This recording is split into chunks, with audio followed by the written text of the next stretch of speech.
Hey everybody, Resident Loser Jeremy here. Today we're going to be talking about the Mojave MA-300.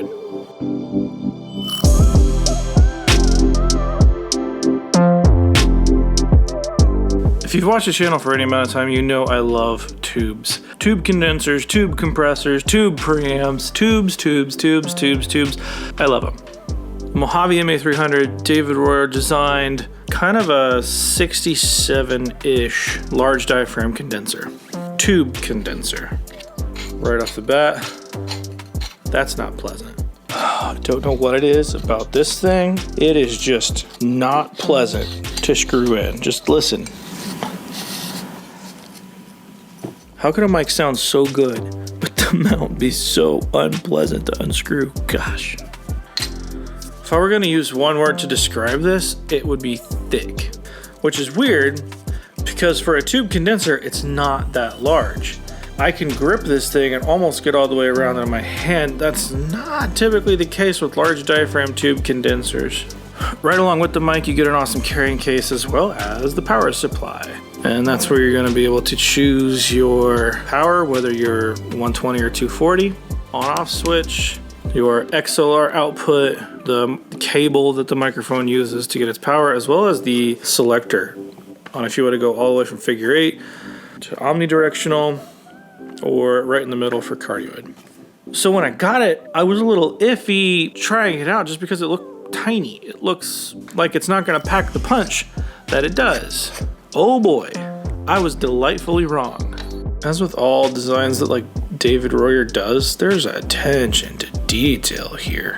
The quality components is awesome. He got his start redesigning really cheap capsules, like making old Radio Shack elements sound good, or buying cheap Chinese microphones, changing out the parts, and making the circuits make the elements that he could get his hands on sound good. That attention to detail shows in the extremities of a mic, I think, the top end and the bottom end.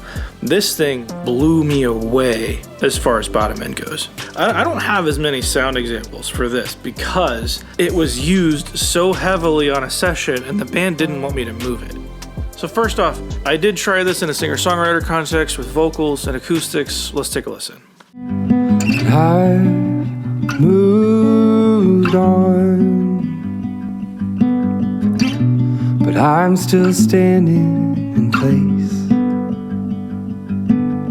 I feel free. One way to tell if you have a good usable microphone, this is warm. It's like a big cozy hug. The transient detail is there. The guitar, the vocal is just sitting right where you want it to, but if you push the top end of this microphone right here on an EQ, it doesn't fall apart. So here's the top end boosted. And I've moved on, but I'm still standing in place. I feel free, but I don't recognize this face. Now, even with that boosted objectively too much, the top end usefulness is present in this microphone. Its natural state is this warm, smooth thing, and you can hear this presence and thickness in the bottom, so I tried it on a bass cab.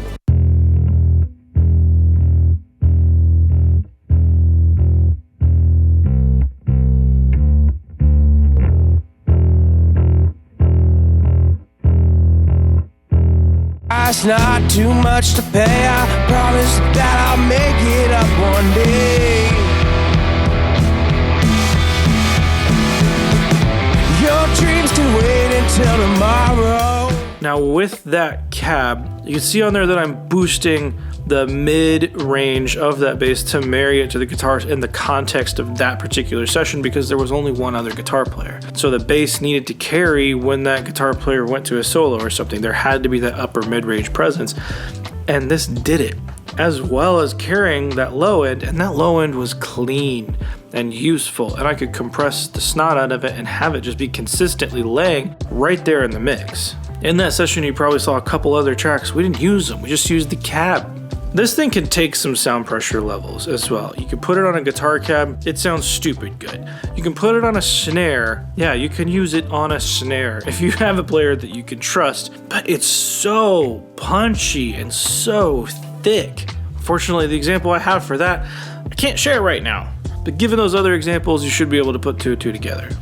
I feel like you can get a lot done in a home studio with one decent microphone, and a tube condenser does that for me. You can make a tube sound like a FET with processing after the fact, but it's harder to make a FET mic sound like a tube. So if you need that extra extension, if you need that sweetness at the top end, it's hard to replicate.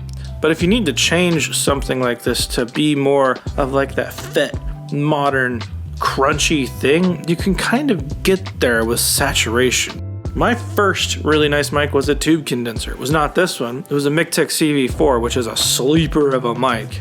And oddly enough, these are kind of like right around the same price as each other. And that's super interesting. I didn't realize that till just now. I still have that Mictech CV4 and it's still a great mic. It doesn't have the low end as this does. I definitely like the low end on this mic a little better for bass cab in particular. I used the Mictech CV4 on kick out for a long time and I was stoked with it. But as I said in the video before, David Royer, the guy at Mojave behind the designs of these mics, also Royer, you probably know from the Ribbon mic company. Yep, that's the same guy. He's a genius. Anything he seems to design is immaculate. And there's thought behind it. He has a particular style and taste that just seems to resonate with me. And I find usefulness in the mics and the circuits that he designs around the studio because they solve problems. They are pretty affordable for what they are.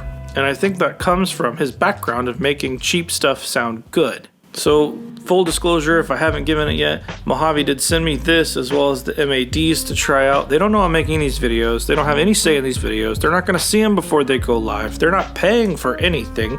They're not paying me at all. I get nothing if you go out and purchase unless you use an affiliate link, which I will put down below. So if you do want to support the channel with the purchase of this mic or any other equipment you may need for your studio, click that link down below. It helps more than you know.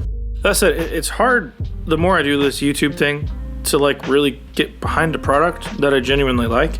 I'm not gonna make a video of something that I don't like. I don't wanna do a hit piece. It's a lot of work to make a video, pull all this stuff, do the research, to edit it myself or to give it to my editor who is then gonna edit something that will be a hit piece on somebody else. I don't want to do that. So you guys see the stuff that I like.